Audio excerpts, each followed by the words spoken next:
Alors le Lilemo, c'était un travail individuel. Il était installé sur une petite table dans un coin de la classe et ils pouvaient y passer une dizaine de minutes, chacun leur tour. Et ça concernait presque toute la classe, enfin pas les très bons lecteurs.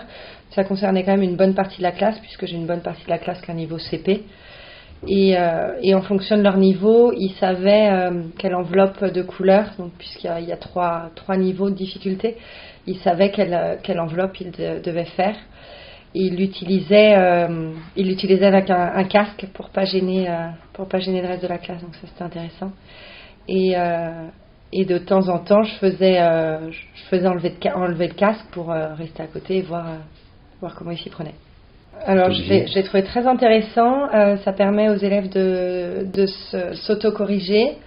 Ils réécoutent beaucoup ce qu'ils viennent d'écrire, donc ça c'est très intéressant. Après, le bémol, c'est que ils arrivent à se corriger sur les erreurs phonologiques qu'on peut entendre, mais s'ils mettent un I à la place d'un Y, là ils ont besoin de l'aide d'un adulte pour se corriger, parce que du coup là, le matériel ne permet pas de se corriger. Après, ils pouvaient retourner la carte et voir la réponse. Enfin, c'est quand même un matériel qui en travail autonome et intéressant.